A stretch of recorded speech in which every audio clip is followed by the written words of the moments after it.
ಸರ್ಕಾರದ ಉದಯ ನಾಯಕ್ ಈಗ ಒಂದ್ ಸೆಕೆಂಡ್ ಈಗೆಲ್ಲ ಸದಸ್ಯರು ಮತ್ತೆ ಹೇಳಿದ್ದು ಪ್ರಶ್ನೋತ್ತರ ಸಂದರ್ಭದಲ್ಲಿ ಪ್ರಶ್ನೆ ಕೇಳ್ತಾರೆ, ಉತ್ತರ ಕೊಡ್ತಾರೆ, ಕ್ಲಾರಿಫಿಕೇಶನ್ ಅವ್ರು ಕೇಳ್ತಾರೆ. ಏನಾದ್ರೂ ಸದಸ್ಯರಿಗೆ ಸಲಹೆ ಕೊಟ್ಟಿದ್ರೆ ಮಾತ್ರ ಕೇಳಿ, ಅದು ಮತ್ತೆ ಇದ್ಕೊಂಡು ಚರ್ಚೆ ಮಾಡಿಕೊಂಡು ಹೋಗುದು, ಟೈಮ್ ವೇಸ್ಟ್ ಮಾಡಿಕೊಂಡು ಹೋಗ್ಲಿಕ್ಕೆ ಹೋಗ್ಬೇಡಿ. ಎಲ್ಲರೂ ಕೂಡ ಸಾಕಷ್ಟು ಎಲ್ಲ ಹೇಳಲಿಕ್ಕೆ ಬಯಸ್ತಾರೆ. ಮಾನ್ಯ ಅಧ್ಯಕ್ಷರೇ, 1073ನೇ ಪ್ರಶ್ನೆಯನ್ನ ಹಿಂದುಳಿದ ವರ್ಗಗಳ ಕಲ್ಯಾಣ ಮತ್ತು ಕನ್ನಡ ಮತ್ತು ಸಂಸ್ಕೃತಿ ಇಲಾಖೆ ಸಚಿವರಲ್ಲಿ ಕೇಳಕ್ ಬಯಸ್ತಾ ಇದ್ದೇನೆ. ಅಧ್ಯಕ್ಷರೇ, ಉತ್ತರವನ್ನು ಒದಗಿಸಲಾಗಿದೆ. ಮಾನ್ಯ ಅಧ್ಯಕ್ಷರೇ, ಉತ್ತರವನ್ನು ವಹಿಸಿದರೆ ಪ್ರಸ್ತಾವನೆ ಯಾವುದೇ ರೀತಿಯ ಸಲಹೆ ನೀಡಿಲ್ಲ ಅಂತ ಹೇಳಿ ಕೆಲವೊಂದು ನೀವು ಹೇಳಿದ ಹಾಗೆ ಕೆಲವೊಂದು ಸಲಹೆಗಳನ್ನು ನಾನು ಇದರಲ್ಲಿ ಕೊಡೋಕೆ ಇಷ್ಟಪಡ್ತಾ ಇದ್ದೀನಿ. ಅಧ್ಯಕ್ಷರೇ, ನಮ್ಮ ಸಚಿವರು ಉತ್ತರ ನೀಡಿದಂತೆ census of India 1901 volume 24B ರಲ್ಲಿರುವಂತೆ ಅಂದಿನ ದಿನದಿಂದಲೇ ತಿಗಳ ಸಮಾಜದ ಅಡಿಯಲ್ಲಿ ಸುಮಾರು 24 ಜಾತಿಗಳಿತ್ತು. ಪ್ರಸ್ತುತ ಸಮಾಜ ಕಲ್ಯಾಣ ಸಚಿವಾಲಯ ರಾಜ್ಯಪತ್ರ ಏಪ್ರಿಲ್ 11, 2007ರ ಪಟ್ಟಿಯಲ್ಲಿ ಪ್ರವರ್ಗ 2A ಕ್ರಮ ಸಂಖ್ಯೆ 10ರಲ್ಲಿ ಕೇವಲ 12 ಜಾತಿಗಳು ಮಾತ್ರ ಇದ್ದು ತಿಗಳ ಸಮುದಾಯಕ್ಕೆ ಸಂಬಂಧಪಟ್ಟಾದ ಜಾತಿಗಳನ್ನು ಬೇರ್ಪಟ್ಟಿರೋದನ್ನು ನಾವು ನೋಡಿದೀವಿ ಅಧ್ಯಕ್ಷರೇ. ನಂತರ ಒಂದು ಜೀವ ಆಗುತ್ತೆ ಅಧ್ಯಕ್ಷರೇ. 271 13 ಜೂನ್ 1929ರಲ್ಲಿ ಅಂದಿನ ಮದ್ರಾಸ್ ಸರ್ಕಾರ ವನ್ನಿಕುಲ ಕ್ಷತ್ರಿಯ ಮತ್ತು ಅಗ್ನಿಕುಲ ಕ್ಷತ್ರಿಯ ಯಾರು ಎಂಬುದನ್ನು ಬೇರ್ಪಡಿಸಿ ಹೇಳಿದ್ದಾರೆ. ತದನಂತರ ಸೆನ್ಸಸ್ ಆಫ್ ಇಂಡಿಯಾ 1941 ಮೈಸೂರು ಸರ್ಕಾರ ವ್ಯಾಲ್ಯೂಮ್ 23ರಲ್ಲಿ ತಿಗಳ ಸಮಾಜದವರು ಮತ್ತು ಅನ್ನಿಕುಲ ಸಮಾಜದವರು ಎರಡೂ ಸಮಾಜ ಬೇರೆ ಬೇರೆ ಅನ್ನೋದನ್ನ ಸ್ಪಷ್ಟಪಡಿಸಿದ್ದಾರೆ. ಅಧ್ಯಕ್ಷರೇ, ರಾಷ್ಟ್ರೀಯ ಹಿಂದುಳಿದ ವರ್ಗಗಳ ಆಯೋಗವು ಈ ಕುರಿತು 1909ರಲ್ಲಿ ಸಂಶೋಧಕರು ಮತ್ತು ಮಾನವ ಶಾಸ್ತ್ರಜ್ಞರಾದಂತಹ ಡಾಕ್ಟರ್ ಎಡ್ಗರ್ ಥರ್ಸ್ಟನ್ ಅವರ ನೀಡಿರುವ ವರದಿ ಮತ್ತು ಸಲಹೆಗಳಂತೆ ಇಂದಿಗೂ ಸಹ ಸರ್ಕಾರಗಳು ಅವರ ವರದಿಯನ್ನೇ ಮುಖ್ಯವಾಗಿ ಆಧರಿಸಿ ಜಾತಿ ಪದ್ಧತಿಗಳನ್ನು ಅನುಸರಿಸಿ ಹಿಂದುಳಿದ ವರ್ಗಗಳ ಆಯೋಗವು ಹಿಂದುಳಿದ ವರ್ಗಗಳ ಮೀಸಲಾತಿಯನ್ನು ಕೆನೆಪತ್ರ ನೀತಿಯಂತೆ ಭಾರತ ಸಂವಿಧಾನದ ಅನುಚ್ಛೇದ 16ರಂತೆ ಕಾರ್ಯರೂಪಕ್ಕೆ ಕಾಲಕ್ಕೆ ತರ್ತಾ ಇರೋದು ಎಲ್ರಿಗೂ ಗೊತ್ತಿರತಕ್ಕಂಥ ವಿಚಾರ. ಅಧ್ಯಕ್ಷರೇ, caste and tribes of southern India volume 6ರಲ್ಲಿ ವನ್ನಿಕುಲ ಕ್ಷತ್ರಿಯರ ಸಂಪೂರ್ಣ ಇತಿಹಾಸ ಮತ್ತು ಅವರ ಆಚರಣೆ ಪದ್ಧತಿ, ಸಂಸ್ಕಾರ ಮತ್ತು ಅವರು ಪೂಜಿಸೋದು ರೀತಿ ನೀತಿಗಳ ಮೇಲೆ ಆವಾಗಿನ ಡಾಕ್ಟರ್ ಎಡ್ಗರ್ ಥರ್ಸ್ಟನ್ ರವರು ಅಂದಿನ ಬ್ರಿಟಿಷ್ ಸರ್ಕಾರದ ಮದ್ರಾಸ್ ಸರ್ಕಾರಕ್ಕೆ ವರದಿ ಸಲ್ಲಿಸಿದೆ. ಜಿಒ ನಂಬರ್ 271 ಜೂನ್ 13, 1929ರ ಆದೇಶವನ್ನು ಹೊರಡಿಸಿದೆ. ಅಧ್ಯಕ್ಷರೇ, ಅದೇ ರೀತಿ ತಿಗಳರ ಸಮಾಜದ ಸಂಪೂರ್ಣ ಇತಿಹಾಸ, ಅವರ ಆಚರಣೆ, ವಿಚಾರ, ಪದ್ಧತಿ, ಸಂಸ್ಕಾರ, ಅವರು ಪೂಜಿಸಿಕೊಂಡು ಬರ್ತಕ್ಕಂತಹ ದೇವರ ಪ್ರತಿಯೊಂದು ಮಾಹಿತಿಯನ್ನು ಸಂಶೋಧನೆಯನ್ನು ನಡೆಸಿ ಇದೇ ಡಾಕ್ಟರ್ ಎಡ್ಗರ್ ಥರ್ಸ್ಟನ್ ಅವರು caste and tribes of southern India volume 7ರಲ್ಲಿ ಅಂದಿನ ಬ್ರಿಟಿಷ್ ಸರ್ಕಾರದ ಮದ್ರಾಸ್ ಸರ್ಕಾರಕ್ಕೆ ವರದಿಯನ್ನು ಸಲ್ಲಿಸ್ತಾರೆ.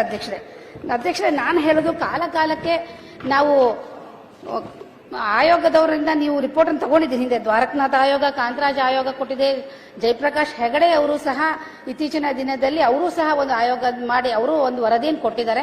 ನನ್ನ ಕ್ಷೇತ್ರಕ್ಕೆ ಹೊಳೆಹೊನ್ನೂರಿಗೂ ಸಹ ಅವರು ಬಂದಾಗ ಅಲ್ಲಿರ್ತಕ್ಕಂತಹ ಗೌಂಡರ್ ಸಮಾಜ ಏನು ಈ ಕಾಲಂ 10ರಲ್ಲಿ ಬರ್ತಾ ಇದ್ದಾರೆ. ಅವರು ನಮ್ಮನ್ನ ಬೇರ್ಪಡಿಸಿ ನಮ್ಮನ್ನ 2A ಕ್ಯಾಟಗರಿಯಲ್ಲಿ ನಾವು ತಿಗಳರ ಸಮಾಜ ಜೊತೆಗೆ ನಮ್ಮ ಅಸ್ತಿತ್ವ ಸಂಪೂರ್ಣ ಕಳ್ಕೊಳ್ತಾ ಇದ್ದೀವಿ, ನಮ್ಮದೇ ಆಚಾರ ವಿಚಾರ ಬೇರೆ ಇದೆ, ಅವ್ರದೇ ಆಚಾರ ವಿಚಾರ ಬೇರೆ ಇದೆ ಅನ್ನೋದನ್ನ ಅವರು ಸಂಪೂರ್ಣ ವರದಿಯನ್ನು ಕೊಟ್ಟಿದ್ರು ಜಯಪ್ರಕಾಶ್ ಹೆಗಡೆ ಅವರ ಒಂದು ಇದರಲ್ಲಿ.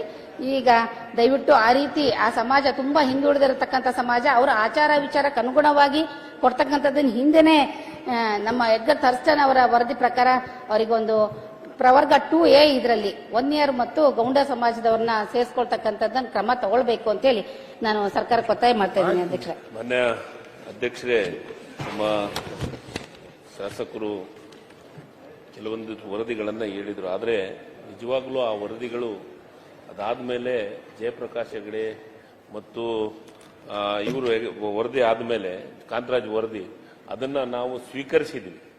ಆದರೆ ಅದನ್ನು ಇಂಪ್ಲಿಮೆಂಟೇಷನ್ ಮಾಡಲಿಲ್ಲ. ಆದರೆ ಇವ್ರು ಹೇಳಿದ್ದು, ನಮ್ಮ ಸೋದರಿಯರು ಹೇಳಿದ್ದು ವನ್ನಿಕುಲ ಕ್ಷತ್ರಿಯ ಅನ್ನೋದನ್ನ ಹೇಳಿದ್ದಾರೆ. ಆದರೆ ನಾನು ವಿನಂತಿಯನ್ನ ಮಾಡ್ತೀನಿ, ನಾವು ಯಾವುದೇ ಆದರೂ ಒಂದು ಹಿಂದುಳಿದ ವರ್ಗದ ಆಯೋಗದ ನಿಯಮ 95ರ ಅನುಸಾರ ಯಾವುದೇ ಪಟ್ಟಿಯನ್ನು ಸೇರಿಸಬೇಕು, ಜಾರಿ ಮಾಡಬೇಕು, ಪಟ್ಟಿಯಿಂದ ತೆಗಿಬೇಕು ಅಂದ್ರೆ ಆಯೋಗದ ಮುಖಾಂತರನೇ ಮಾಡುವಂತ ವ್ಯವಸ್ಥೆ ಇದೆ. ಮಾನ್ಯ ಸಭಾಧ್ಯಕ್ಷರೇ, ಈಗ ನಾನು ವಿನಂತಿಯನ್ನ ಮಾಡ್ತೀನಿ, ಈಗಾಗಲೇ ನಮ್ಮ ಆಯೋಗ ಇದೆ, ಹಿಂದುಳಿದ ವರ್ಗದ ಆಯೋಗ ಇದೆ, ಅದಕ್ಕೆ ಮಧುಸೂದನ್ ನಾಯಕ್ ಅನ್ನೋರ್ನ ಆಯೋಗದ ಅಧ್ಯಕ್ಷನಾಗಿ ನೇಮಕವನ್ನ ಮಾಡಿದ್ದೀವಿ. ಅವ್ರ ಹತ್ರ ಮನವಿಯನ್ನ ಕೊಡ್ಲಿ. ಅವರು ಮನವಿಯನ್ನು ಕೊಟ್ಟ ಮೇಲೆ ಅದನ್ನ ಹೇರಿಂಗ್ ಮಾಡ್ತಾರೆ ಮಾನ್ಯ ಅಧ್ಯಕ್ಷ. ಯಾವುದೇ ಒಂದು ಜಾತಿಯನ್ನು ಸೇರಿಸಬೇಕು, ಡಿಲೀಟ್ ಮಾಡಬೇಕು ಮತ್ತು ಸೇರಿಸಬೇಕು ಅಂದ್ರೆ ಅದಕ್ಕೆ ಆಯೋಗದ ಇದಾಗತ್ತೆ. ಏನೋ ಅವ್ರ ಹತ್ರ ಮನವಿ ಕೊಡ್ಲಿ, ಅವ್ರು ಹೇರಿಂಗ್ ಮಾಡಿ ಸರ್ಕಾರ ಕೊಡ್ಲಿ, ಸರ್ಕಾರ ಕೊಟ್ಟರೆ ಅದರದ್ದು ಪೂರ್ಣ ಪ್ರಮಾಣದ ವರದಿ ಅಂತ ಮೊನ್ನೆ ಸದಸ್ಯರು ಹೇಳಿದ ರೀತಿಯೊಳಗ ಆ ಕೆಲಸವನ್ನು ಮಾಡ್ತೀವಿ. ನಾನು ವಿನಂತಿ ಮಾಡೋದಿಷ್ಟೇ, ಮನವಿಯನ್ನು ಈಗ ಇನ್ನೂ ಒಂದು ತಿಂಗಳಾಗ್ಬೋದು, 15 ದಿವಸ ಆಗ್ಬೋದು, 1.5 ತಿಂಗಳಾಗ್ಬೋದು. ಈಗಾಗಲೇ ಅದನ್ನು ರೆಡಿ ಆಗ್ತಾ ಇದೆ, ವರದಿ ರೆಡಿ ಆಗ್ತಾ ಇದೆ. ಈಗ ನೀವು ಕೊಟ್ರೆ ಹೇರಿಂಗ್ ಮಾಡಿ ನಮ್ಗೆ ಸರ್ಕಾರ ಕೊಡುವಂತ ಕೆಲಸವನ್ನು ಮಾಡ್ತಾರೆ. ಯಾಕಂದ್ರೆ ಜಯಪ್ರಕಾಶ್ ವರದಿಯವರು ಕೊಟ್ಟಿದ್ರು, ಆದ್ರೆ ಅದನ್ನು ನಾವು ವರದಿ ಸ್ವೀಕಾರ ಮಾಡಿದ್ವಿ, ಆದ್ರೆ ಜಾರಿ ಮಾಡೋಂಥದ್ದಾಗಲಿಲ್ಲ. ಯಾಕಂದ್ರೆ ಅದು 10 ವರ್ಷ ಕೊಟ್ಟು ತೆಗೆದುಕೊಂಡು 10 ವರ್ಷ ಇದಾದ್ಮೇಲೆ 10 ವರ್ಷ ಆದ್ಮೇಲೆ ಅದನ್ನು ಮತ್ತೊಂದು ವರದಿಯನ್ನು ಮಾಡ್ಬೇಕಂತ ಕಾನೂನೊಳಗೆ ಇರೋದ್ರಿಂದ ಅದನ್ನ ನಾವು ತೆಗೆದುಕೊಳ್ಳಕ್ಕಾಗಿಲ್ಲ. ಮಾನ್ಯ ಸಭಾಧ್ಯಕ್ಷರೇ, ನಾನು ಸಹೋದರರಿಗೆ ಒಂದೇ ಮಾತಾಡೋದು, ನೀವು ಮಧುಸೂದನ್ ನಾಯಕರ ಹತ್ರ ಮನವಿಯನ್ನು ಕೊಡಿ, ಅದು ಹೇರಿಂಗ್ ಮಾಡಿ ಕೊಡುವಂತ ಕೆಲಸವನ್ನು ಮಾಡಿ, ನಿಶ್ಚಿತವಾಗ್ಲೂ ಅದಕ್ಕೆ ಪರಿಹಾರವನ್ನು ಇದಕ್ಕೆ ನಾನು ಹೇಳ್ತಿರೋದು, ಗೌಂಡರ್ ಸಮಾಜ ಇವತ್ತು ಅದರ ಅಡಿಯಲ್ಲಿ ಬರ್ಲಿ ಅಂತ ಹೇಳಿ ಹಿಯರಿಂಗ್ ಅಲ್ಲಿ ಕೊಟ್ಟಿದ್ರು ಆ ಸಮಾಜ. ದಯವಿಟ್ಟು ಅವ್ರಿಗೆ ನ್ಯಾಯ ಕೊಡಿ. 1 ಇಯರ್ ಮತ್ತು ಗೌಂಡರ್ ಸಮಾಜಕ್ಕೆ ಅವರ ಆಚಾರ ವಿಚಾರ, ಗೌಂಡರ್ ಈಗ ಒಕ್ಕಲಿಗರ ಇದ್ರಲ್ಲಿ ನಾವು ತಗೊಳ್ತಾ ಇದ್ದೀವಿ, ಅರ್ಜಿ ಕೊಟ್ಟಿದ್ದಾರಂತೆ, ಅವರ ಆಚಾರ ವಿಚಾರ ಅನುಗುಣವಾಗಿ ಕೊಡೋಕೆ ಅವಕಾಶ ಇದೆ. ಅವರು ಕೊಟ್ಟಿದ್ದು ಸರಿ ಇದೆ, ಆದ್ರೆ ನಾವು ಆ ವರದಿಯನ್ನ ಸ್ವೀಕರಿಸಿದ್ವಿ, ಅದನ್ನ ಜಾರಿ ಮಾಡಂತ ಕೆಲಸ ಮಾಡಲಿಲ್ಲ.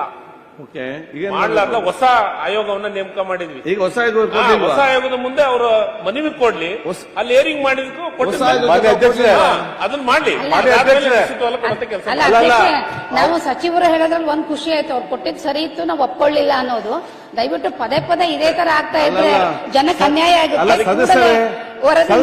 ಸರ್ ಅವ್ರು ಏನ್ ಹೇಳಿದ್ದಾರೆ, ನೀವು ಹಿಂದಿನ ಆಯೋಗ ಇದ್ದಾಗ ಕೊಟ್ಟಿದ್ದೀರಿ, ಅದು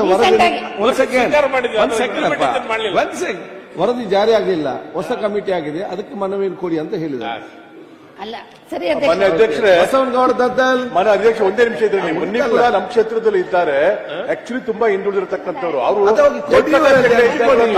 ನಾನೇ ಕರ್ಕೊಂಡೋಗಿ ಅರ್ಜಿ ಕೊಡಿಸಿದ್ದೀನಿ, ಅಲ್ಲಿ ಕೂಡ ಅದು ಆಗಿಲ್ಲ. ದಯವಿಟ್ಟು ಆಗ್ತಾ ಇದೆ, ತುಂಬಾ ಎಲ್ಲಾ ರೀತಿಯೂ ಕೂಡ ಹಿಂದುಳಿದಿದ್ದಾರೆ. ಅವರಿಗೆ ಒಂದಿಕ್ಕೂ ಸಪರೇಟ್ ಮಾಡಬೇಕು ಅನ್ನತಕ್ಕಂಥದ್ದು ನಮ್ಮ ಅವರ ಮಾತು. ಬಸವನಗೌಡ ದದ್ದಲ್